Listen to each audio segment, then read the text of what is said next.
भगवान बुद्ध आणि त्यांचा धम्म ह्या ग्रंथामधला चौथा खंड संपला. आता आपण 5व्या खंडामध्ये प्रवेश करत आहोत. चौथा खंड होता भगवान बुद्धाचे राजकारणावरची प्रवचनं होती की राज्यसत्तेवरची, लष्करावरची, ती आपण बघितली. कालच्या याच्यामध्ये की जो जेता असतो, जेत्याने शांतता स्थापन करायची खरी जबाबदारी त्याच्यावरती असते. आणि म्हणून भगवान बुद्धाच्या तत्वज्ञानामध्ये की बलवानाने अबलाची रक्षा करायची असते तर शांतता स्थापन होते. आपण कालचं प्रवचन बघितलं, मला वाटतं ते रेकॉर्ड झालं, पण आवाजच नव्हता म्हणून ते झालं नसेल. कारण पाठवलं तरी म्हणतील लोक भंतेजी मुक्का होता, कशाला आहे काय. बरं केलं तुम्ही सांग ते, म्हणूनच म्हटलं की टाकलं नाही ते चांगलं केलं. कारण ते म्हटले असते की साकेत नगरची लोक वेळी आहे, मुक्का भंतेजी धर्मग्रंथ वाचायला ठेवला, असं व्हायला नको. चला, तेवढं प्रवचन नाही केलं. कारण सांगण्याचा उद्देश काय होता की आपण अर्ध्यातून का होत नाही, आपण ह्या धर्मग्रंथाची ओळणाओळ वाचतो. आणि म्हणजे कधीतरी फ्युचरमध्ये जोही कोणी ज्याला कधी जर वाटलं, जर ते आपले त्यांनी व्हिडिओ काढून बघितले, आपला अर्थ त्याने नाही जरी स्वीकारला, तर त्याने जर कधी धम्मग्रंथ वाचलाही नसेल, तर मात्र आपण ओळणाओळ वाचून त्याच्या कानावर घातलेली आहे. म्हणजे त्याला त्याच्या पद्धतीने जर अर्थ घ्यायचा झाला तरी आपण हे जवळजवळ अर्धा बुद्ध आणि धम्म त्या व्हिडिओमध्ये येतो. आणि म्हणून त्याच्या पाठीमागचा उद्देश तो होता की कधी माणसाला वाटतं ना की ऐकावं काहीतरी, कधीतरी आपण गुगल ओपन करतो किंवा हे करतो आणि त्याच्यामध्ये वाटावं, तर मग आपलं विश्लेषण जरी नाही आवडलं, पण त्याने जर कधी बुद्ध धम्मच वाचला नसेल, तर त्याच्याकरता ती सोय आहे की त्याला आपण ओळणाओळ म्हणजे तीही वाचून काढतो आपण, त्याच्यानंतर विश्लेषण करतो. कधी कधी आपलं विश्लेषण कोणाला आवडणार नाही, कोणाला आवडेल, नाही आवडेल, पण मात्र धम्मग्रंथातली जी बाबासाहेबांनी लिहिलेली ओळ आहे ती आपण जशाला तशी वाचतो. म्हणून ती प्रत्येकाला, किंवा फ्युचरमध्ये काय असतं की ह्या धरोहर कशा निर्माण होतात. कारण आजही बुद्ध धर्म भारतातून गेला, पण भारतात बौद्ध धर्म होता याच्या साक्ष मिळाल्या म्हणून आपण सांगतो ना. कारण भगवान बुद्धाने सांगितलं की जे जे निर्माण होतं ते ते नष्ट होतं आणि परत ते जन्माला येतं. तशाच प्रकारचं आहे की होऊ शकतं की आज नाही उद्या, उद्या नाही लाखो वर्षानुसार हे आपलं नगरही संपेल आणि नंतर उत्क्रांती होईल. त्यावेळेस मात्र कुठेतरी आपले हे ध्वनी त्या लोकांना सापडतील, अशी आपली संकल्पना आहे. कारण का आल्या आहे संकल्पना, आजही तुम्ही कुठल्याही गोष्टीला उद्घाटन कधी असा विचार केलाय का की पंतप्रधान किंवा मुख्यमंत्री कोण शिला बसवतात की नाही. काय याच्या पाठीमागचं कारण, याच्या पाठीमागचं कारण तेच आहे की जेव्हा केव्हा आम्ही लयाला जाऊ, जेव्हा केव्हा परत याचं उत्खनन होईल किंवा याची उत्क्रांती होईल, तेव्हा त्याच्यात दिसावं की आम्ही होतो. म्हणून आजही कुठल्याही पॅगोडा असेल किंवा विहार असेल तर तिथे ताम्रपट ठेवल्या जातात आणि त्याच्यात लिहून ठेवल्या जातं की असं असं ते होतं. म्हणजे अशोकाने त्यांनी जे शिलालेख लिहिले तेच आताचे शिलालेख, म्हणजे तुमची कोण शिला. बाहेर आपण गेले की नाही त्या बोधी वृक्षाच्या तिथे वामनदादाच्या जन्माच्या वेळेस, याला शिलालेख म्हटलं त्यावेळेसची.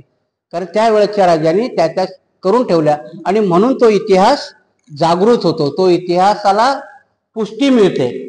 म्हणून कुठला इतिहास खरा आहे कुठला इतिहास खोटा आहे हे इतिहासकारालाही शोधता येतं, कारण त्यांच्या पुढे ते पुरावे निर्माण होतात. आणि म्हणून ह्या आपण याचे संग्रह केले पाहिजे. म्हणजे जिथे जिथे आपल्याला करता येईल, ज्या ज्या पद्धतीत करता येईल त्या पद्धतीने त्याचा संग्रह केला पाहिजे. म्हणूनच आपण हा केलेला उपक्रम अगदी स्तुत्य आहे, लोकांना माहिती होतो, परंतु ते एका दृष्टीने तुमच्या ग्रंथाची ती एक हे आहे. म्हणून मी तुम्हाला मागे सांगितलं की काही काही ग्रंथच गायब केल्या जातात. बाबासाहेबांचं लिटरेचर पूर्ण गायब केलं होतं, कुठेही ते अस्तित्वात ठेवलं नव्हतं त्यांनी. कारण त्यांना माहिती होतं की जेवढे जिवंत बाबासाहेब खतरनाक आहेत तेवढे डेथ आंबेडकर जास्त खतरनाक आहेत. कारण बाबासाहेबांनी अथांग असं लिटरेचर पाठीमागे ठेवलं होतं आणि ते संपवण्याचाच त्यांचा बेत होता. परंतु आपल्यामध्ये, मी किती तुम्हाला उपासना बोलत असलो तरी पण आपल्यामध्ये बुद्ध गेल्यामुळे आपण तेवढे सजग आहोत आणि म्हणून बाबासाहेबांचं लिटरेचर आपल्या माध्यमातून परत निर्माण झालं आणि बाबासाहेब महाराष्ट्रातच न राहता जगभर गेले. जगात तर असे गेले की जगाने त्यांना सूर्य म्हटलं. कारण तुम्ही जर अमेरिकेचा तो ओबामा राष्ट्रपती होता तर तो म्हणतो की आमच्या इथं जर बाबासाहेब जन्माला आले असते तर आम्ही त्यांना सूर्य म्हटलं असतं. आणि त्याच्यावर ते थांबले नाही तर त्यांनी बाबासाहेबाला ती पदवी दिली की सिम्बॉल ऑफ नॉलेज. अशी कोणी दिली? अमेरिकेच्या लोकांनी दिलेली पदवी की सिम्बॉल ऑफ नॉलेज आहे. आणि म्हणून हे इतिहास जतन केले पाहिजे, कारण इतिहास जतन झाले तर पुढच्या पिढ्याला ते मार्गदर्शक ठरतात. म्हणून बुद्धाचा धम्म शिलालेखामध्ये अशोकाने जतन करून ठेवला म्हणून तो आपल्याला प्रेरणादायी झाला. नाहीतर आपल्या पुढे यांनी भगवान बुद्ध हे 10व्या अवतारात असते ना, आज आपणही भगवान बुद्धाला नवस करत भेटलो असतो. कारण तुमच्या माहिती करता सांगतो की पहिला शिलालेख बुद्धाचा सापडला त्यावेळेस बामणाने काय म्हटलं त्याला माहितीये का? म्हणजे भीमाची गदा आहे. इथे बामणाने त्याचं विश्लेषण काय केलं होतं? जेव्हा कनिंघमनी तो शोधून काढला पहिला शिलालेख म्हणजे पहिला पिल्लर तो, आणि त्याच्यावरती मग ते बामणाला विचारलं, कारण ती भाषा कोणालाही वाचता येत नव्हती ना, ती धम्मलिपी. त्यावेळेस बामणाने विचारलं, बामणाने ठोकून दिलं म्हणे भीमाची गदा आहे. लिखित आहे. परंतु ज्यानंतर ती लिपी वाचल्या गेली तेव्हा तो कळला की तो अशोकाचा स्तंभ आहे म्हणून. तशाच प्रकारे आपण की आपली भाषणं असतील, आपलं हे असेल, कारण आताही आपण बाबासाहेबांचे जे खंड वाचतो, कारण ते प्रकाशित साहित्य नसलं तरी त्यांची ती भाषणं आहेत आणि मग त्याच्यामुळे आपल्याला धम्म कळायला सुकर होतं. त्याच पद्धतीने आपण कुठलेही उपक्रम करतो. म्हणून हे आपण जे केलेलं रेकॉर्डिंग एखाद्या दिवस आपला तो छोटासा प्रयत्न असेल की आपला धम्म अस्तित्वात ठेवण्याचा, आपला तो छोटासा प्रयत्नही कुठेतरी उपयोगाला पडेल अशी आपण कामना करूया. आणि आज 5व्या खंडाकडे वळू. 5वा खंड खूप महत्वाचा आहे आणि त्याचं नाव आहे संघ. आपण बाकी सगळं बघितलं आणि संघ तर त्रिरत्नामधला शेवटचा जो आहे तो संघ आहे. आणि म्हणून याला एवढं महत्व आहे की संघ भगवान बुद्धांनी सांगितलं की तुम्हाला जर धम्म आणि बुद्ध बघायचं असेल तर तुम्हाला संघात दिसेल. जर तुम्ही संघामध्ये व्यवस्थित बघितलं तर तुम्हाला बुद्धही दिसेल आणि धम्मही दिसेल. कारण ज्या वेळेस बुद्धाला त्यांचा वारसा कोण म्हणून विचारायला गेले त्यावेळेस भगवान बुद्धांनी सांगितलं होतं की माझा वारस माझा धम्म आहे आणि माझा धम्म कशात बघायचा असेल तर तुम्हाला तो संघात दिसेल. आणि म्हणून आजचं प्रकरण आहे संघ. बाबासाहेबांनी तोकडे तोकडे एक 7-8 प्रकरण त्याच्यामध्ये घेतलेत. आपण आपल्या पद्धतीने ते समजून घेण्याचा प्रयत्न करूया. भगवंताच्या अनुयायीची 2 वर्गात विभागणी होत असे, भिक्खू आणि ग्रस्त अथवा उपासक. संघ ही भिक्खूची संघटना, उपासकाची संघटना नव्हती. बौद्ध भिक्खू हा मुख्यतः प्रावर्जक असे. परिवाराजक ही संस्था बौद्ध भिक्खूच्या संस्थेहून जुनी आहे. प्राचीन परिवाराजक म्हणजे कौटुंबिक जीवनाचा त्याग करून इष्टता परिभ्रमण करणाऱ्या लोकांचा समुदाय. आचार्य आणि दार्शनिक यांच्या सहचार्याने यावे, त्यांची प्रवचने ऐकावी आणि नीतिशास्त्र, तत्वज्ञान, दृष्टी, गूढवाद इत्यादी विषयावर त्यांच्याशी चर्चा करावी, सत्यज्ञान मिळवावे हा त्यांचा परिभ्रमणाचा हेतू असे. काही प्राचीन परिवारजक दुसरा गुरु मिळेपर्यंत एका गुरुपाशी राहत तर काही कोणालाही गुरु न मानता एकटेच राहत असत. ह्या प्राचीन परिवारजकात वर्गात स्त्री परिवारजकही असत. त्या कधी पुरुष परिवारजकाबरोबर राहत तर कधी स्वतंत्रपणे राहत. हा प्राचीन परिवारजकाचा संघ नसे. वर्तनाचे नियम नसत. ज्या ध्येयासाठी झटायचे असे ध्येयही त्यांच्या समोर नसायचे. भगवंतांनीच प्रथम आपल्या अनुयायांना एक संघ अथवा भातृभावाचे एकत्र आलेला समुदाय बनविला आणि त्यांच्या वर्तणुकीचे नियम आणि ज्या ध्येयाची साधना करून ते प्राप्त करून घ्यायचे ते त्यांच्या पुढे ठेवले. पहिलं प्रकरण बाबासाहेबांनी सांगितलं की प्रवज्या. आता आपणही ऐकलं असेल. साधारणतः आपल्या डोक्यातली संकल्पना काय की भगवान गौतम बुद्धाला बुद्धत्व प्राप्त झाल्यानंतर बौद्ध धम्माची संकल्पना आली. हे आपल्या डोक्यातलं आहे आणि ते खरंही आहे. कारण बौद्धाची संकल्पना भगवान गौतम बुद्धांनी पहिल्या पंचवर्गीय भिक्खूला पहिलं धम्मचक्र प्रवर्तन केलं आणि तिथून बुद्ध धर्माची. परंतु त्याच्या अगोदर जर आपण घेतलं तर मग नेमकं काय होतं? कोणी वैदिक म्हणतं, कोणी काही म्हणतं, पण जेव्हा आपण बुद्ध चरित्र वाचायला घेतो तेव्हा भगवान बुद्ध जेव्हा ग्रह त्याग करतात तेव्हा त्यांनी प्रवर्जा घेतली असा एक शब्द येतो. मग नेमकं काय होतं ते प्रवर्जा म्हणजे? आणि मग आपल्याला बुद्धाच्या त्या 28 बुद्धापर्यंत जावं लागतं, कारण त्यावेळेसही ती एक संकल्पना तिथे जिवंत होती.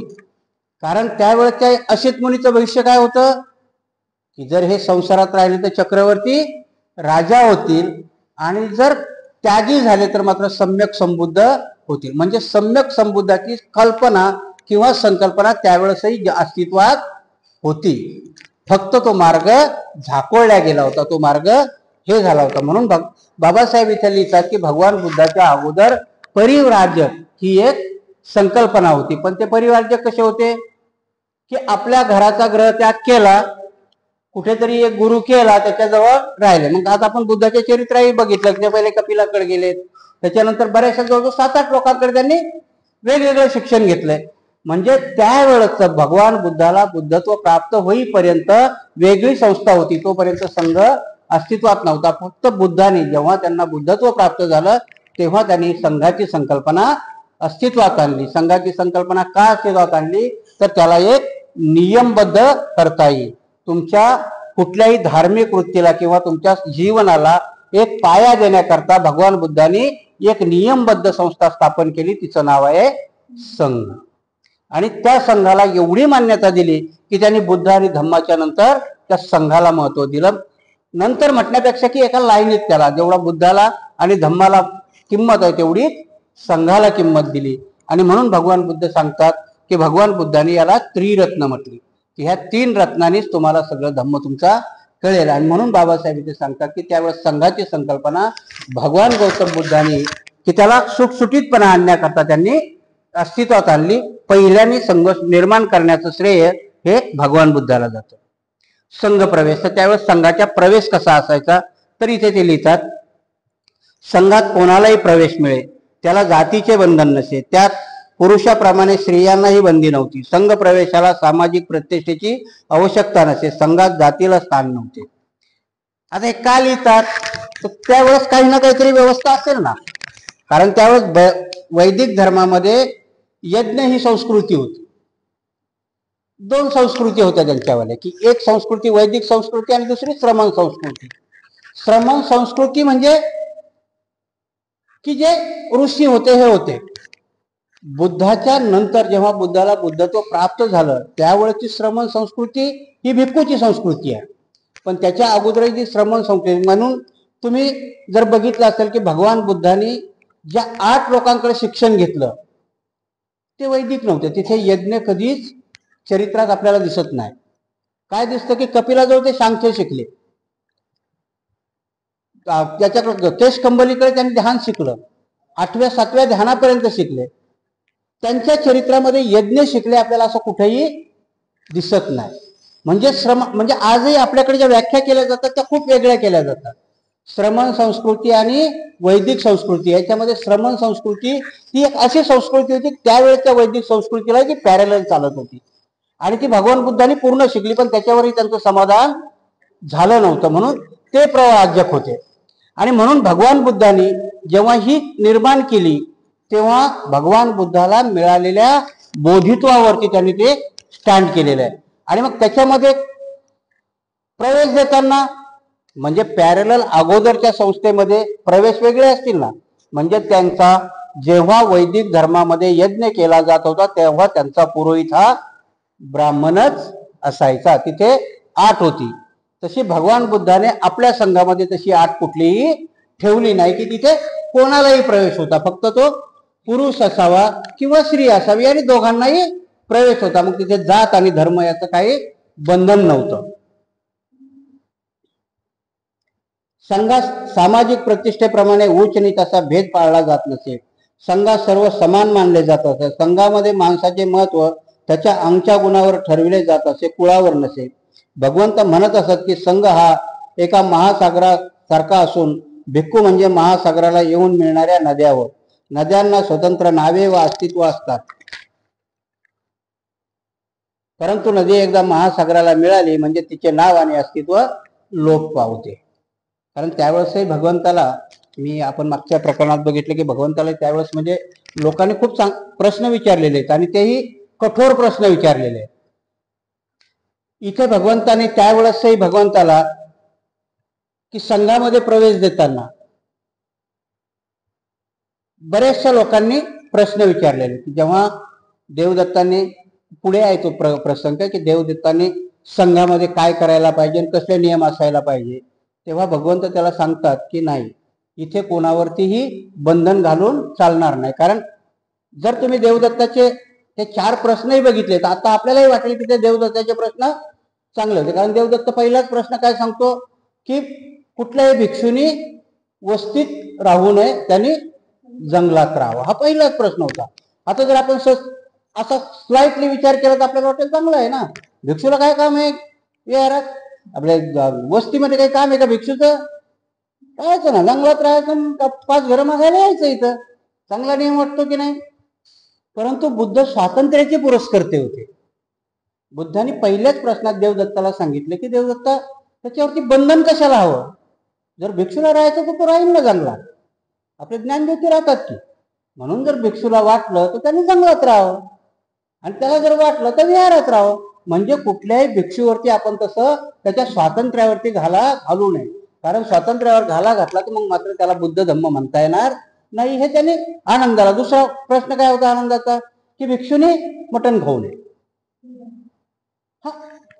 मांस मटण त्याने करू नये.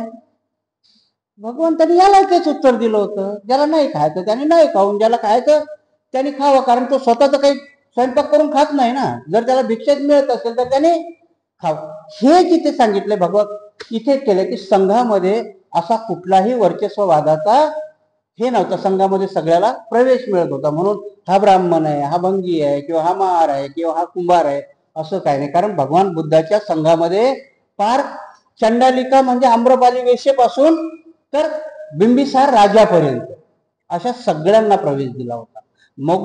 त्याच्यानंतर तुमचे महामोगलायन आणि सारीपुत्त हे ब्राह्मण होते. म्हणून त्यांनी कुठल्याही धर्माला किंवा माणसाच्या प्रतिष्ठेला तिथे किंमत नव्हती, तर माणसाच्या आचरणाला किंमत होती. आणि म्हणून भगवान बुद्धाच्या संघामध्ये सर्वांना प्रवेश होता, स्त्रियासही.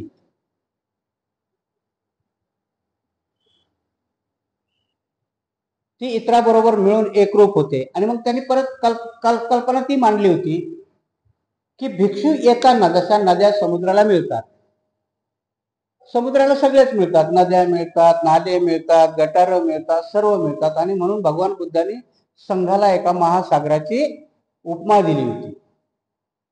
कारण यांचा जसा नद्याचा प्रवाह वेगळा आहे, नद्याच्या पाण्याची सवयी वेगवेगळी आहे, किंवा नद्या अडखळत बिडखळत वाहतात पण शेवटी जाऊन समुद्राला मिळतात. आणि एकदा समुद्रामध्ये मात्र विलीन झाल्या की मग मात्र त्यांची सव एकच होते. आणि त्याचप्रमाणे की भिक्षूचा कुठलाही उद्देश तेव्हाच नाही, आताही आपण जर बघितलं की आताही भिक्षू कुठल्याही उद्देशाने जरी संघात समाविष्ट होत असले, पण एकदा संघात समाविष्ट झाला की मात्र उद्देश एकच निर्माण होतो. मग त्याच्यातले उद्देश तर भगवान बुद्धांनी सांगितले की 2 उद्देश होऊ शकतात फक्त खाली भिक्षूच्या पुढे. एक तर स्वतः करता निर्वाण प्राप्त करणे, किंवा चरत भिक्खवे चारितन बहुजन हिताय बहुजन सुखा, हे 2च उद्देश राहतात त्या महासागराचे. मग बाकी भिक्षू होताना तो कुठल्याही मार्गाने आला, म्हणजे जशी नदी पूर्णा असेल, गंगा असेल, सावित्री असेल, यमुना असेल, किंवा एखाद्या मोठ्या शहराचं गटारही त्या नदीला मिळतं, पण ते समुद्रात गेल्यानंतर मात्र त्यांचे उद्देश एक होतात. त्या पाण्याचीही चव मात्र एक होते. तसंच भगवान बुद्धांनी सांगितलं की संघामध्ये एकदा भिक्षू संघात सामील झाला की मात्र तो सागरासारखा त्यामध्ये विलीन होऊन जातो. त्याला कुठली जात राहत नाही, कुठली पात राहत नाही, कुठला लिंग राहत नाही. आणि मग तो फक्त खाली बौद्धाचा संघ बनतो.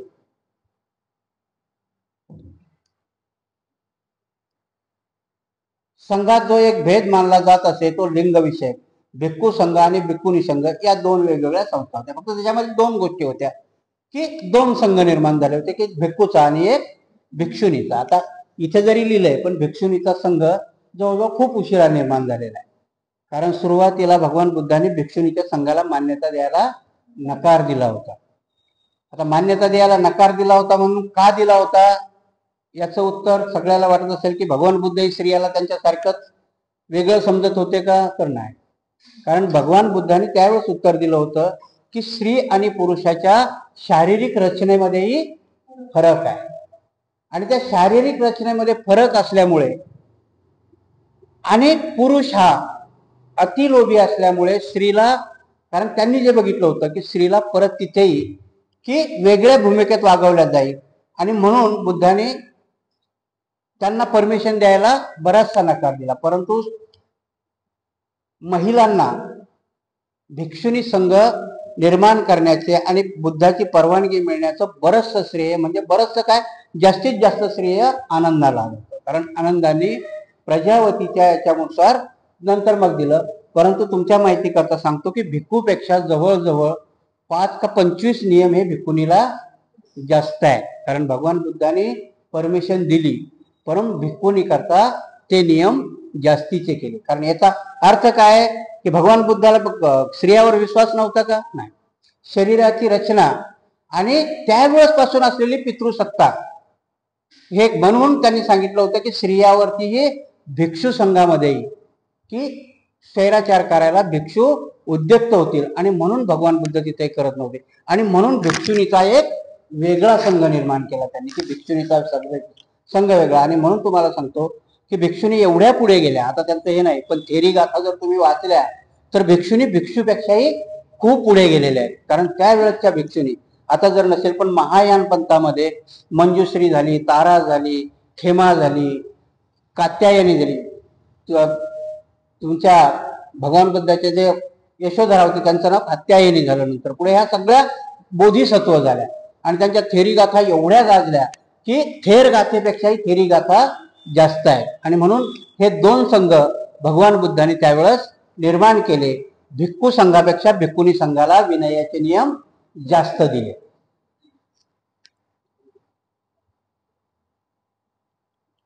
संघातील घटकाचे सामनेर आणि भिक्खू असे 2 वर्ग पाडले जात. 20 वर्षाखालील प्रत्येक मनुष्य सामनेर मानला जाईल. त्रिशरण आणि दिशल ग्रहण केलेला प्रत्येक मुलगा सामनेर बने.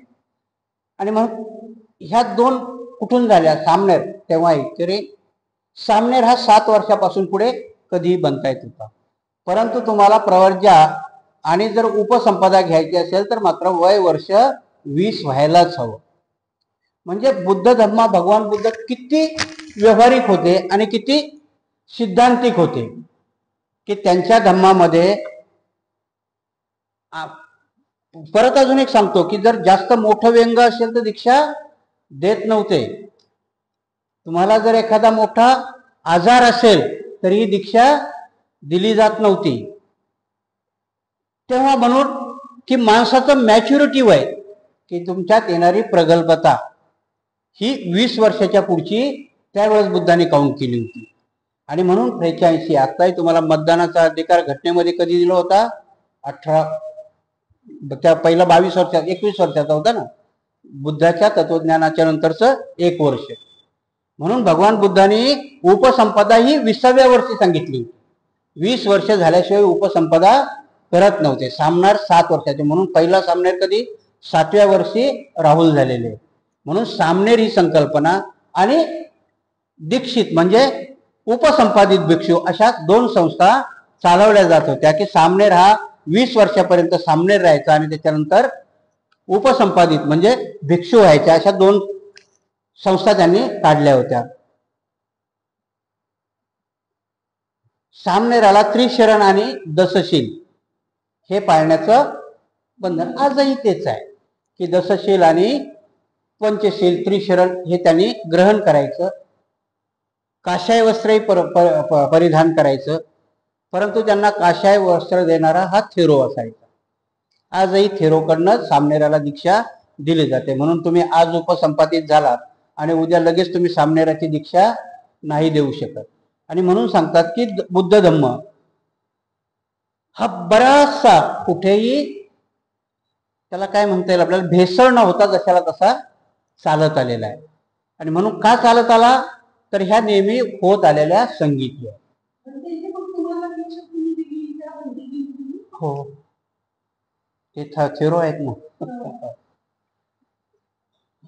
तर हे जे चालत आलेले आहेत, कारण ह्या कशामुळे चालत येतात, तर ह्या संगीतीमध्ये प्रत्येक 100 वर्षांनी 50 वर्षांनी ज्या संगीती भरतात त्याच्यामध्ये जे कालबाह्य झाले ते नियम बाजूला केले जातात आणि मोडिफिकेशन केलेले नियम, पण बरेचसे बुद्धांनी 3000 वर्षापूर्वी केलेले नियमही मास बदलता आले नाहीत, मोजके काहीतरी त्याच्यामध्ये सुधारणा करता आल्या. म्हणून आजही की तुम्हाला जर सामनेर दीक्षा घ्यायची असेल तर थेरो भिक्षूशिवाय देता येत नाही. उपसंपदा जर द्यायची असेल, प्रवज्या घ्यायची असेल तर तो उपाध्याय, याच्यामध्ये 2 प्रकार आहेत, एक उपाध्याय आणि तुमचा शिक्षक म्हणजे गुरु, हे 2 असतात. परंतु तुम्हाला उपसंपदा एकटा भिक्षू देऊ शकत नाही, कारण त्याला किमान 10 भिक्षूचा संघ लागतो आणि त्या संघामध्येही अशीच दीक्षा नाही दिली जात की मी सामनेर झालोय म्हणून दिले, कारण तिथे परीक्षा असते की तुम्हाला बुद्धाचं तत्वज्ञान किती माहिती आहे. आणि म्हणून तुम्हाला बुद्ध धम्म किती वैज्ञानिक आहे याचे एक सांगतो की जेव्हा नालंदा तक्षशिला ह्या विद्यापीठामध्ये प्रवेश दिला जायचा, तर प्रवेश कुठे दिला जायचा, प्रवेशद्वारावरती. मग तुम्ही विचार करा, प्रवेशद्वारावर कोण असतंय, वॉचमॅन ना. मग तो वॉचमॅन किती हुशार असेल, म्हणजे त्याच्याकडे कुठली पदवी असेल, कारण तिथे त्यांचा इंटरव्ह्यू व्हायचा तेव्हा तिथे आत त्यांना एंट्री मिळायची. आता आपला वॉचमॅन बघितला तर तो झोपला वरील चोरी करूनही निघून गेला माणूस, त्याला काही कळत नाही. पण नालंदा तक्षशिला विक्रमशिला ह्या युनिव्हर्सिटीमध्ये प्रवेशद्वारावर ते त्यांचा इंटरव्ह्यू घेतल्याशिवाय द्यायची नाही.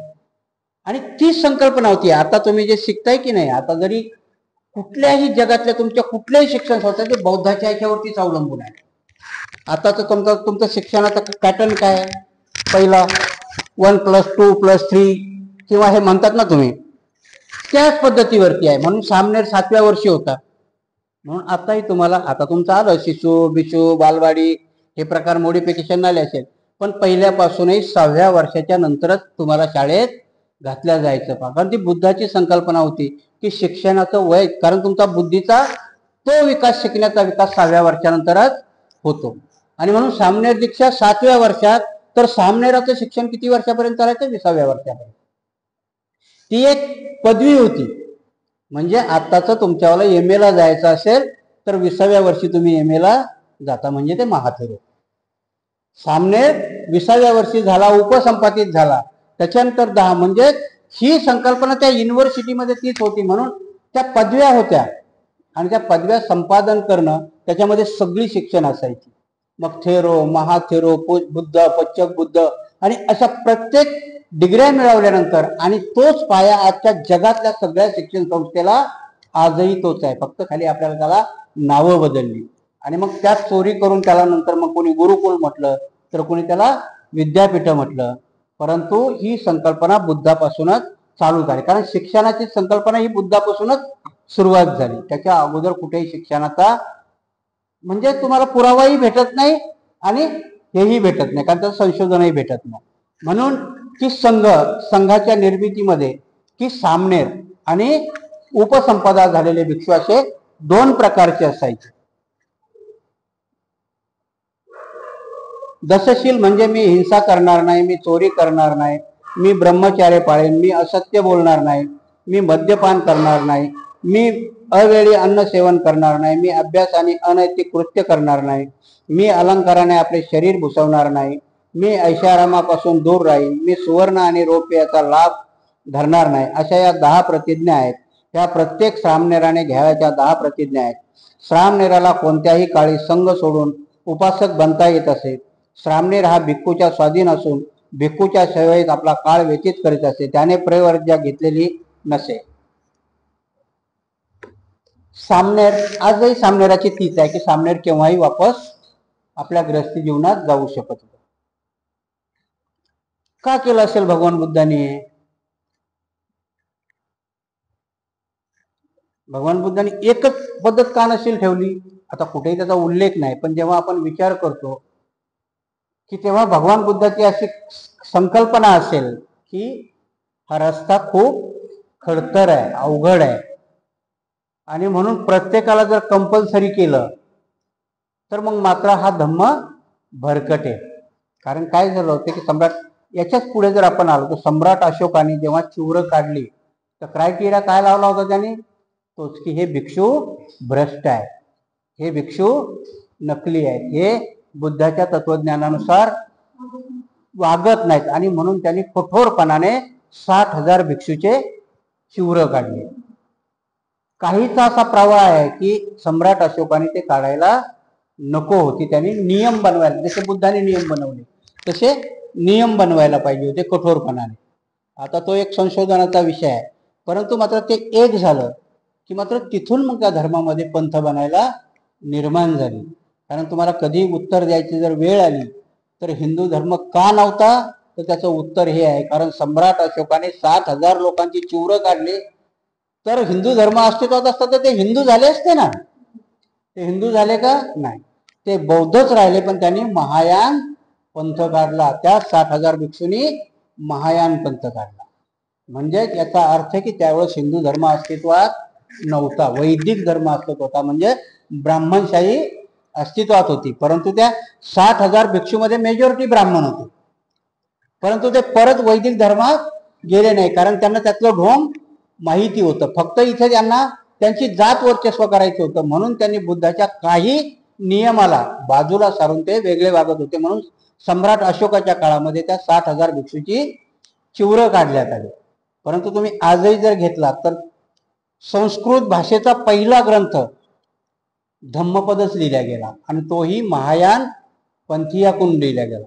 म्हणून संस्कृत भाषेचं जेवढे बी कोणी गोडवे गात असतील तर संस्कृत भाषेची निर्मिती पण बौद्धांनीच केलेली आहे, कारण ह्याच भिक्षू लोकांनी केलेली आहे.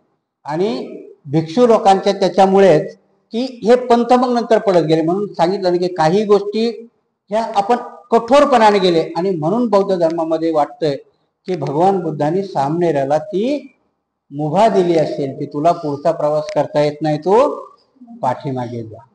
कारण ती लवचिकता बहुतेक बुद्धांनी त्याच्यामुळे ठेवली असेल की जर तुमच्यावरती आताही आपण केलं ना की एखाद्याला जर मारून मुटकून, एखादा आपण म्हणतो की नाही की पोरगा MBBSच झाला पाहिजे, त्याचा IQ 58%चा, आणि तुम्ही म्हणता त्याला डॉक्टरच झाला पाहिजे, कसं होईल तो? मग ते 15 वेळेस नापास होते. मारून मुटकून केलं बी तर त्याच्या हाताने मग पेशंट मरतात. म्हणून तिथेही सांगितलं ना की भगवान बुद्धांनी सांगितलं की मार्ग खडतर आहे, आणि इथेही आपल्या जीवनामध्ये सांगितलं की जर ती कला असेल. म्हणून आजही आपण एज्युकेशन मध्ये किंवा शिक्षणामध्ये म्हणतो की त्याचा IQ त्या लेवलचा असेल. म्हणून भगवान बुद्धाला त्या लोकांनी, एका राजानेच प्रश्न विचारला होता की तुम्ही स्वतः बुद्ध आहेत, शिक्षक तुम्हीच आहात, मग सगळेच आरंत का होत नाही? हा कुठे आता मला नाव नाही आठवत, पण हा प्रश्न विचारलेला आहे त्यावेळेस की तुम्ही स्वतः शिकवायला आहेत, तुम्ही स्वतः सगळे सांगायला आहेत, मग सगळे आरंत व्हायला पाहिजेत ना. भगवान बुद्धाने त्यावेळेस उत्तर दिलं होतं की सगळ्यांची पात्रता एकसारखी नसते, फक्त सांगणं हे माझं काम आहे. जायचं की नाही जायचं, की त्या लेवलचा प्रयत्न करायचा की नाही करायचा. कारण मलाही बुद्धत्व प्राप्त करायला 6 वर्ष खडतर मार्गातून जावं लागलं. मग ती जाण्याची जर खरोखर मनापासून ज्याची तयारी असेल तर ते होतील. डॉक्टर व्हायचंच झालं तर भले 8-10 अटेम्प्ट करून का होईना माणूस होतो, होत नाही असं नाही, पण ते बुद्धत्वच प्राप्त होईल अशातला काही प्रकार नाही. त्याच प्रकाराने म्हणून इथे की भगवान बुद्धांनी ह्या 2 कल्पना ठेवल्या होत्या की सामनेर आणि उपसंपदा. त्याच्यानंतर मग डेव्हलपमेंट होत गेली, कारण बुद्ध धर्मामध्ये ह्या डेव्हलपमेंट होत गेल्या. आजही तक्षशिला किंवा नालंदा सम्राट अशोकाच्या काळामध्ये तो एक विहार उभा राहिला, परंतु पुढे प्रत्येक राजाने त्याच्यात विकास करत करत करत करत पार ते मला वाटतं 7वाहनापर्यंत ती टिकलेली आहे. 11व्या किंवा 12व्या शतकामध्ये आता त्याच्यामध्ये डिस्प्यूट आहे की ती त्या मुसलमानाने जाळली की ब्राह्मणाने जाळली, याच्यामध्ये डिस्प्यूट आहे. त्या भानगडीत आता आपण काही जाणार नाही, कारण बौद्ध धर्म परत उदयाला आलाय. कुणी जाळली, पण जाळली एवढं निश्चित आहे, आणि ते लयाला गेलं. म्हणून की तिथपर्यंतही की ह्या डेव्हलप होत गेली, बुद्धाची संस्कृती डेव्हलप होत गेली. म्हणून जेव्हा बुद्ध होते तेव्हा तोपर्यंत आपल्याला इतिहास किती 3-4 राजाचा सापडतो, परंतु सम्राट अशोकानंतर मात्र पूर्ण युरोप पर्यंत पोहोचलेला सापडतो की तिथपर्यंत बौद्ध धर्म गेला. मग असं जर बघायला गेलं तर भगवान बुद्ध सम्यक संबुद्ध होते. लोक म्हणतात ना त्यांच्या काळातच जगात जायला पाहिजे होतं. आपले जास्त तर्क लावतात ना, तर सम्यक संबुद्ध होते, पुऱ्या जगात जायला पाहिजे होतं. आणि मग इथेच धम्म कळायला आम्हाला अडचण येते. कारण धम्म कळायला आत्मदीप भाव हे तत्व भगवान बुद्धांनी कशा करता सांगितलं की तुम्हाला तुमचा मार्ग स्वतःच निवडावा लागेल. कारण भगवान बुद्ध मनात आणलं तरी तुम्हाला संबुद्ध बनवू शकत नाही. कारण त्याचं उदाहरण आपण हेही देऊ शकतो की आनंद 24 तास त्यांच्यासोबत होते. 1 मिनिट, आणि ते वधून बी घेतलं होतं त्यांच्याकडून आनंदाने की मी नसताना तुम्ही बाहेर जरी प्रवचन दिलं तरी मात्र त्या विहारात येऊन तुम्ही मला सांगायचं, ही आट घातली होती आनंदाने. आणि ती आट भगवान बुद्ध पाळत होते. आणि म्हणून सुत्त पिठ्ठ जशाला तसं आनंदाने मुखोद्गत होतं त्याच्या. पण तरी ते भगवंत महापरिनिर्वाण होईपर्यंत अनंत झाले नव्हते. म्हणून याच्यावरून आपल्याला धम्म कळतो की भगवान बुद्धांनी धम्म हा ज्याचा त्याने डेव्हलप करायला सांगितला सन्मार्गावरती. आणि म्हणून की बुद्ध धम्मामध्ये ह्या डेव्हलपमेंट होत गेल्या. तर शेवटची डेव्हलपमेंट बाबासाहेबांनी केली आणि ती नवयान म्हणून केली. बऱ्याचशा गोष्टी बाबासाहेबांनी नाकारल्या. बाबासाहेबांनी कठोरपणाने सांगितलं की मी ह्या जातक कथा नाकारतोय, मान्य करत नाही, ह्या बुद्धाच्या असूच शकत नाहीत. बाबासाहेबांनी स्पष्टपणाने सांगितलं. म्हणून की ह्या बुद्धाच्या धम्मामध्ये मॉडिफिकेशन करायला तुम्हाला खूप मार्ग दिलेले आहेत किंवा खूप जागा सोडलेल्या आहेत त्याच्या. आणि त्या कुठून सोडल्या? बुद्धांनीच सांगितलेले.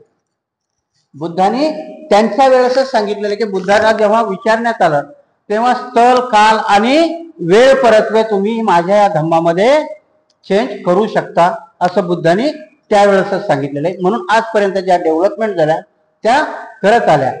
परत तुमच्या याच्याकरता सांगतो की दुसऱ्या कुठल्याही धम्मामध्ये, आता तुम्ही म्हणाल की वैदिक धर्म बुडाला, त्याला हिंदू धर्माचं नाव त्याने दिलं. बौद्ध धर्मामध्ये पंथ भरपूर झाले असतील पण त्याला कुठलंही बौद्धाशिवाय दुसरं कुठलंही नाव देता आलं नाही. म्हणून प्रेरणा फक्त हा बुद्धच राहिला. त्यांच्यामध्ये षटदर्शन म्हणून तुम्ही जर, खूप मोठा विषय आहे तो, त्यांच्यामध्ये एवढे ऋषी आणि एवढे देव आले कारण त्या तत्वज्ञानाला चेंज करायला मार्गच नव्हते.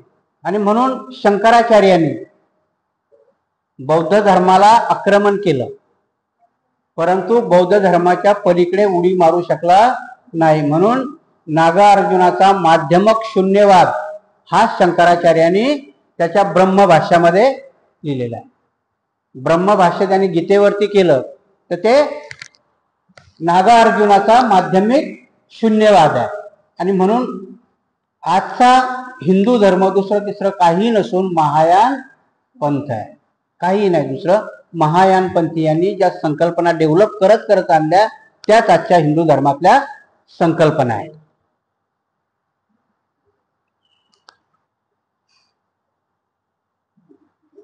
भिक्खू व्हायला 2 अवस्थामधून जावे लागते.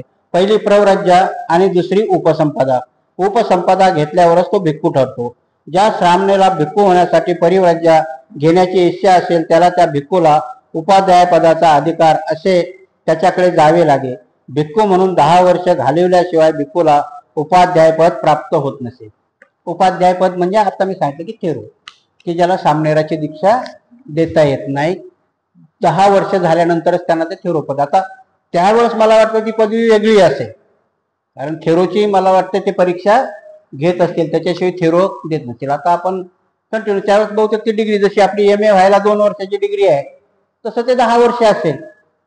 परंतु आता ते चौपट मानाने इकडे बी आपण आता एकदा उपसंपदा झाली 10 वर्ष झाले की झाला थेरो, ते तेव्हा नसेल असं मला वाटतं की तेव्हाही त्यांची परीक्षा घेतली जात असावी कारण त्याच्याशिवाय भगवान बुद्धांनी परमिशन दिलीच नसेल. कारण त्यावेळेसचा धम्म कसा होता की भगवान बुद्धाची प्रवचने हे मुखोद्गत करायची आणि नंतर पब्लिकमध्ये सांगायची.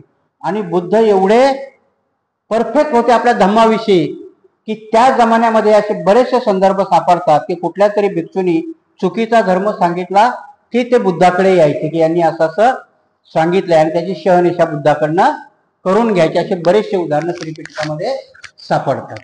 आणि म्हणून त्यावेळेस मला वाटतं की 10 वर्षानंतरही थेरोची परीक्षा घेतली असावी, पण हल्ली आता 10 वर्ष झाले की त्याला थेरो म्हणतात. आणि थेरो तुम्हाला उपाध्यायाची दीक्षा देऊ शकतात. आणि तुम्हाला जर संघामध्ये जायचंय तर मग मात्र तो उपाध्याय संघाला विनंती करतो. संघ म्हणजे आत्ताच्या याच्यानुसार की 10 याचा केला, पण संघाची व्याख्या 4 याची केलेली आहे. पण उपसंपदा देताना 10 थेरो भिक्षू लागतात. त्याच्यामध्ये मला वाटतं काहीतरी 2-3 महाथेरो असं काय, तर नेमकं मलाही माहिती नाही ते पूर्ण काय आहे, तर याच्यात असेल तर आपण वाचू पुढे. उपाध्यायाने सामनेराला त्याचा परिव्राजक म्हणून स्वीकार केल्यावर त्याच्या सेवेत आणि संरक्षणात राहावे लागेल. हा शिक्षणाचा काळ संपल्यानंतर उपसंपदेसाठी खास बोलावलेल्या संघ सभेत उपाध्यायाला सामनेरावर उपसंपदेचा अनुग्रह करावा अशी संघाला विनंती करावी लागेल. जो भिक्खूपदाचा प्रार्थी आहे, जो परिव्राजक त्या पदाला योग्य आहे की नाही याची खात्री संघाला करून घ्यावी लागेल. ही खात्री करून घेण्यासाठी परिव्राजकाला काही ठराविक प्रश्नाची उत्तरे द्यावी लागेल. कारण सामनेरही झालं तर किमान आता इथे तरी सामनेराला 10 वर्षाची मुदत दिलेली. आता बरेच मी बघितलं, कारण याच्यामध्ये बराच चेंज झाला. 5-5 वर्षातही उपसंपदा व्हायला लागल्या माहितीने. आता त्याच्यामध्ये कारण कुठल्याही नियमाला संगीती भरवावं लागत होती पहिली, आणि त्या संगीतीमध्ये नियम, कुठले नियम कमी करायचे आणि कुठले नियम त्याच्यामध्ये घालायचे. शेवटच्या संगीतीमध्ये की आपण जो ग्रंथ वाचतो की नाही की मिलिंद प्रश्न, हा रंगून मध्ये झालेल्या संगीतीमध्ये त्याचा त्रिपिटकामध्ये समावेश करण्यात आला होता, त्याला मान्यता दिली होती. आणि त्याच्यामध्ये की डॉक्टर बाबासाहेबांनी ज्या सुचवलेल्या गोष्टी होत्या त्याची काही त्याचा समावेश करण्यात आला. तर आता सामनेराला 10 वर्ष झाल्यानंतर उपसंपदा दिली पाहिजे. त्याचा नियम आता 5 वर्षावर आणलाय की काय ते मला माहिती नाही, पण ते कुठल्या नियमात आणला असेल ते कळत नाही. पण आता 5 वर्षांनीही उपसंपदा होते सामनेराची. परंतु नियम तेच आहेत की आताच्या उपसंपदेला 10 थेरो भिक्षूचा आणि 1 महाथेरो भिक्षूचा समावेश असावा. आणि त्या संघाला विनंती कोणी करायची की उपाध्यायाने. आता समजा माझ्यावर उदाहरण घ्या की मी सामनेर आहे, माझे उपाध्याय कोण आहे? ज्ञानरक्षित. तर मग मला जर उपसंपदा द्यायची असेल तर ज्ञानरक्षितनी त्या संघाला विनंती केली पाहिजे की माझ्याकडचा सामनेर म्हणजे माझा शिष्य आहे, त्याला तुम्ही उपसंपदा द्या. ते केव्हा देतील?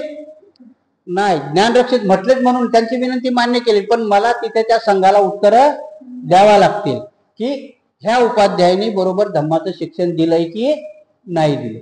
जर त्यांच्या परीक्षेत मी पास झालो तर तो संघ मात्र मग मला उपसंपदा द्यायला तयार आहे. म्हणजे धम्मात जाणंही सोपं होतं का?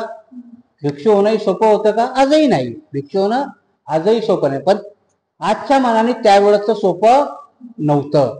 कारण त्यावेळेस मग कोण जात होता की ज्याला खरोखर एक तर स्वतःचं कल्याण करून घ्यायचंय किंवा समाजाचं कल्याण करायचं, अशी 2च माणसं जात असतील ना. हाताची माणसं वेगळी असतील. आता आपण तसं नाव नाही ठेवू संघाला, कारण आता परवालाच मला आमच्या गुरुनी थोडंसं झापल्यासारखंच केलं. हे प्रवचन त्यांनी ऐकलं माझं आणि ते बोलले नाही संघावर नाही बोलू. तसं जाऊ द्या, ते वर्षात गेले, तुमचं काय गेलं तर बोलू नाही. कारण संघ हा फक्त खाली तेवढ्या 4 लोकांचा संघ नाहीये, ते गेले म्हणून तो संघ नाही. संघ हा जगातला आणि पुऱ्या ब्रह्मांडाला संघ म्हटले. आणि मग तुम्ही जेव्हा तिथं संघावरती टीका करता ती तेवढ्या लोकांकरता नसते, ती पुऱ्या ब्रह्मांडावरती टीका असते. आणि म्हणून तशी शक्यतो संघावर टीका करू नये. तुम्हाला टीका करायचीच झाली तर मग एखाद्या भिक्षूवर करा, काही हरकत नाही, पण संघावरती टीका करू नका. कारण त्यांनी माझं प्रवचन ते ऐकलं वाटतंय आणि मग नंतर मला बोलून घेतलं होतं, सांगितलं की त्याची संघावर टीका करू नका. म्हटलं बरं बाबा, उद्यापासून नाही का. हो नाही, पहिलं आता याच्यात जाईल ते सांगायचं म्हटलं, कारण मग ते बरोबर नाही जाणार आपलं. हे तिकडे जात माझं वैयक्तिक जर सांगायला गेलो मग तेच त्यांचं परत उदाहरण आहे की तुम्ही संघ किंवा मोठ्या भिक्षूला हे करणं नाही. कारण श्रद्धा ह्या खूप टोकदार असतात. आपण आताही जर बघितलं, बोलायला काही हरकत नाही, पण आपल्या आई आणि वडिलांमधल्या श्रद्धाही आपल्या वेगळ्या असतात की नाही, बऱ्याचशा गोष्टी. म्हणून धम्म गुरु ह्या खूप मोठ्या गोष्टी आहेत. आजही तुम्ही कधी जर समजा एका आईला 4 मुलं असतील तर त्या सगळ्याच्या श्रद्धा सारख्या नाही आहेत. आणि म्हणून मी सांगितलं ना की आई आणि वडील 5 मुलाला सांभाळतात, तेही त्यांना त्यांच्या पायावर उभे राहीपर्यंत काय हवं ते नको, आपला सगळा प्रॉव्हिडंट फंड, ग्रॅज्युटी काय असेल नसेल ते लावतात त्यांना, पण ते 5 मिळून ह्या दोघांना नाही सांभाळू शकत. म्हणजे श्रद्धा किती टोकदार आहेत, कर्तव्य किती म्हणजे तकलादू आहेत. तसंच आहे त्यांच्याविषयी किंवा भिक्षूविषयी झालं किंवा संघाविषयी झालं, ह्या टोकदार कल्पना आहेत, फक्त त्या बोलायच्या नाहीत, कारण त्या आतून आल्या पाहिजे. काही गोष्टी ह्या आतून याव्या लागतात. म्हणून सांगितलं ना की माझ्या एवढा काय म्हणता येईल त्याला स्पष्ट वक्त माणूस मला तरी नाही वाटत कोणी होता की मी कोणाचीही तमा नाही बाळगली. कारण माझ्याकडे तुम्ही म्हणाल आता त्याच्यात जाऊ द्या, पण माझ्याकडे भिक्षू भोजनाला यायलाही घाबरायचे. मुंबईला जेव्हा मी होतो ना, असं म्हणजे मी काय त्यांना मारायला शिवाय म्हणून होतो, पण माझे प्रश्नच असे असायचे ते म्हणजे नको याचं भोजनच नको आपल्याला, नाही गेलेलं परवडलं, म्हणजे भांडवून सोडायचं. कधी कधी त्याच्यात निरर्थकही असायचे ना. पण जेव्हा आपण याच्यात पडतो, जेव्हा म्हणजे मलाही काही मोठा साक्षात्कार झाला अशातला प्रकार नाही. मला भिक्षू बनवण्याला माझा कारणीभूत माझे वडील, माझ्या पुढचं तेवढंच उद्देश होतं. आणि तेही की त्या एका गाथेतलं की एका भिक्षूला भगवंतानी एकच गाथा सांगितली आणि ते अनंत झाले. इथेही आपल्याला एकच गाथा म्हटली की माता पित्याची सेवा केली पाहिजे. ही एक गाथा मी वाचली, आईची तर नाही करायला भेटली, कारण आई शेवटपर्यंत माझी आठवण करत होती. आणि जेव्हा ती दवाखान्यात होती मी पोहोचू नाही शकलो तिथं, आणि मग म्हटलं नाही आता बापावरती तशी वेळ येऊ द्यायची नाही, मी स्वतःच राहील त्यांच्याकडे. आणि म्हणून हे तोकडं आहे. म्हणजे असं काही खूप मोठा साक्षात्कार झालाय किंवा खूप मोठी आपण हे काही केलं असं काही नाही. एक छोटं एम होतं आणि त्याच्यानंतर मग वाचत गेलो. वाचन पहिल्यापासूनही होतं, नाही असं नाही, वाचन पहिल्यापासून. पण परत तुम्हाला ते सांगतो की माणसाला प्रगल्भता गुरुशिवाय येतच नाही. तुम्ही कितीही वाचा, तुम्ही कितीही करा, परंतु गुरुशिवाय तुम्हाला ज्ञान भेटू शकत नाही. आणि म्हणून ते ज्ञान रक्षित बनते, जी माझ्यापेक्षा 14 वर्षांनी लहान आहे, परंतु ह्या धम्मशासनामध्ये माझ्यापेक्षा ते 21 वर्षांनी मोठे आहे. हा 21 वर्षांनी मोठे आहेत ते. आणि मग जेव्हा तुम्हाला यातला फरक कळेल तेव्हा आदर ऑटोमॅटिक येतो. कारण तो आदर मग तुम्हाला कोणाकडून मिळवायची गरज पडत नाही. मग ऑटोमॅटिक तुम्ही त्यांना त्रिवार वंदनही करता, त्यांचा सल्लाही घेता, त्यांच्याकडे जाता. कारण आदर असेच कोणालाही भेटत नाही. किंवा आज कितीतरी मुलं मी बघितली की बापाला तिरस्काराने बोलतात, शब्द असो त्यांचा, काय कमावून ठेवलं आमच्याकरता, आहे की नाही. एका दृष्टीने व्यावहारिक दृष्टीने करून घेतलं तर मग तो प्रश्नही बरोबर वाटतो की बाप निस्ताच दारू पिऊन गेला, पोरं निस्तीच पैदा केली सोडून दिली. मग त्याने तो तिरस्कार केलेला चांगला आहे की वाईट आहे आपल्याला नाही ना ते जस्टिफाय करता येणार. कारण काही कर्तव्य आहेत, काही धारणा आहेत की ज्या माणसाने केल्या पाहिजे. तसं धम्माच्याही आहेत. धम्माच्या भिक्षूच्या प्रती जसे स्वतः करता नियम आहेत तसे समाजाकरता कर्तव्य आहे. आणि ते जर एकदा तुम्ही पाळायला लागले, समाजाच्या प्रती कर्तव्य आले की ऑटोमॅटिक तुम्ही नम्र होता. मग तो भिक्षू अनाडी जरी असेल पण तो जर सिलवान असेल. म्हणून मी मागेही उत्तर दिलं होतं की बाबासाहेबांनी स्वतः उत्तर दिलं होतं की मला ही लोक माझ्याकडे डिग्री आहेत म्हणून घाबरतात का? नाही. बाबासाहेब बोलले होते कारण हे मला का घाबरतात तर मी चारित्र्यवान आहे, मी शीलवान आहे, म्हणून मला ही लोक घाबरतात. जर माझ्या चारित्र्य आणि शील नसतं, आपण आपल्या आत्ताच्या नेत्याला का घाबरत नाहीत? एक आता जरी आपण बघितलं का नाही घाबरत आपण? कारण आपल्याला माहिती आहे आपल्यासारखेच आहे. बुद्धाला त्यावेळेचे सम्राट राजे येऊन का नमस्कार करत होते? कारण बुद्धाकडे शील होतं, बुद्धाकडे चारित्र्य होतं. अंगोली महाल जोपर्यंत दरोडेखोर होता तोपर्यंत लोक त्याला घाबरत होती. परंतु जेव्हा अंगावर शील शिवर आला आणि शीलवान झाला त्यावेळेस लोक पाया पडायला लागली.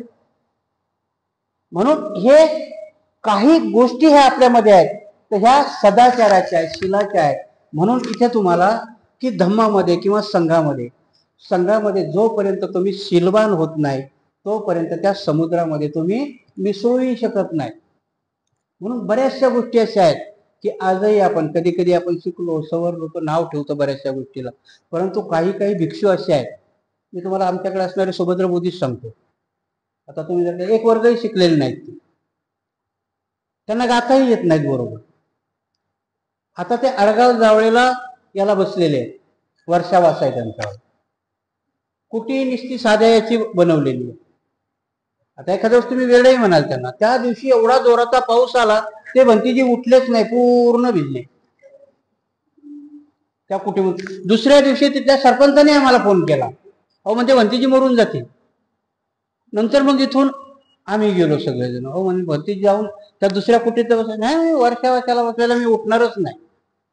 आम्ही जबरदस्ती त्यांच्या अंगावर चिवर काढलं, धुतलं, घातलं, ते वाळू घातलं, तसेच बसले.